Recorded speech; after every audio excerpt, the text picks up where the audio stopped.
Hi, this is Kathryn Raaker on the American Dream Business Roundtable. And my co-host is Greg Noe. And who is our guest tonight, Greg? Well, our guest tonight is JL Abbott. And I understand you have some background information about Joe. And right. And JL Abbott is the president of JL Abbott, a seasoned executive and recognized industry expert in the cultivation of long-term C-level and business-to-business B2B relationships, driving major sales and account management operations in the design, development, and delivery of cutting-edge multi-million-dollar technical projects. And I want to welcome you to our show tonight, Thank you. Joe. And it's good to be here. That's a lot. Quite a bit. That is we're quite going a to have bit. to take a break and take a break, and right? think about that. And think about that. You know, how did you two meet? I actually met Tom, one of Greg's employees. Yeah. And we met at a networking group where I was giving a presentation on sales, and he asked me to come to the Anderson Roundtable, which I did, and Greg is the chair at that meeting. And how long have you known each other? Oh, some number of months now. Yeah. Right. You do something a little bit different. You actually, would you explain what your company does and the business types or business growth? You know, in other words, there are 1,000 employees and under. Could you tell us what your company does? Yeah, we prefer working with smaller companies and startups. But we also do sales training at the larger, I call mid-sized companies, 1,000 employees and under. So really prospect the startup and the new businesses and the small businesses. And when the medium-sized business comes along for sales training, that's great. Now, Greg, I know that you work with the Excelsior Group, Right. which you started. As well as your other company, which is? Well, I have a number of companies. The Edgar Allan Group is an assemblage of companies that collectively create the one-stop shop for business services. So we have an accounting firm. That's my flagship company. But we also have a computer business, a financial services firm, and basically any kind of help that an entrepreneur would need. To set up their business and to grow their business, we can help with that. And I know Joe fits into that because he does a lot of marketing and sales consulting.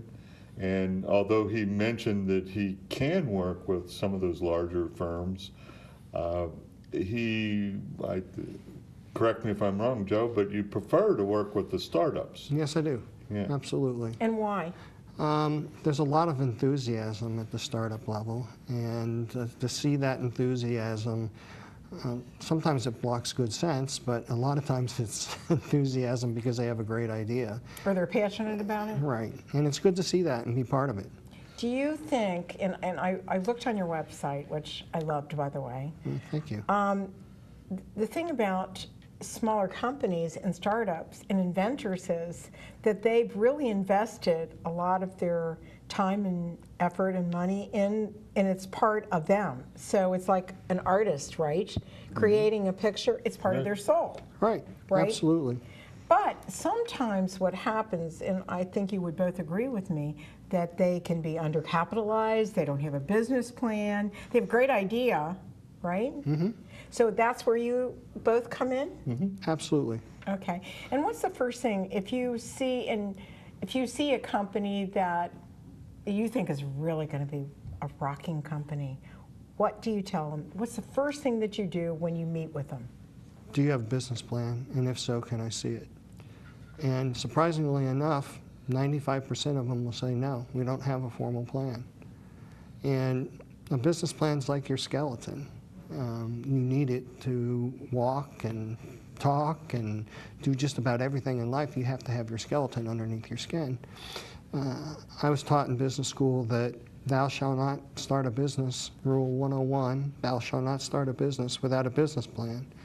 And it's true to this day for a lot of different reasons. Well, and I might add that, especially in our financial climate with this last meltdown that we've had, the banks are now requiring business plans before they'll loan money. It didn't used to be that way, but they're getting more stringent.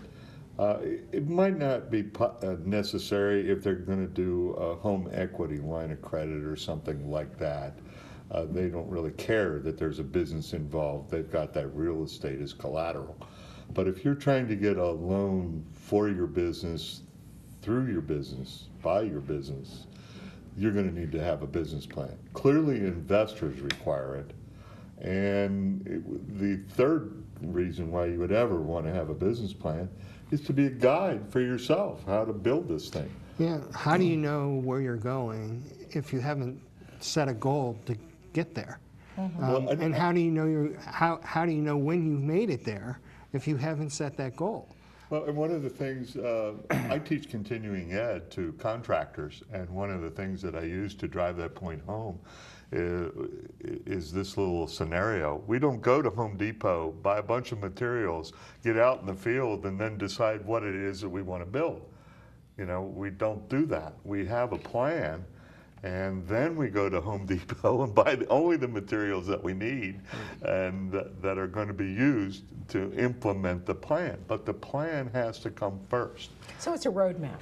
It is. Yes, and it's where And it's not a static document at all. Every year it should be looked at, and some things should change. But what I see with a lot of entrepreneurs, they have thoughts in all different directions. And they start a company on one direction, and it's a pretty good idea. And they go down the road of about 6 months, and they then start going down another idea's direction. And it's like, well, they never finished this one. So it helps keep an entrepreneur or somebody that wants to start a business on the right path. Right. Well, and we want to iron out and find out if there's any inconsistencies. We want to do that while everything's on paper. And we've seen some interesting business plans where somebody's going to grow their business from nothing to $4 billion in sales in 3 years using 5 people. Yeah. And has it It's just- happened? Oh, there's no way that's going to happen. And so, you know, weeding out the inconsistencies is part of it. The other part of this, you know, it can work in the other direction.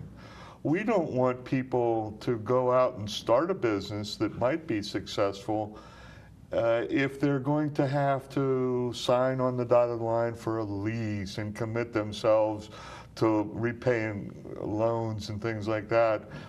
If they are in ill health, for example. I counseled an older woman who had a great recipe, and she was habitually late for the meetings because of her health issues.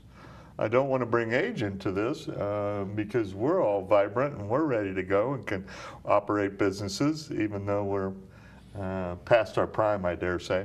I don't think we're past our prime. I'm glad you pointed that out. And I'm older than both of you. Well, I'm okay.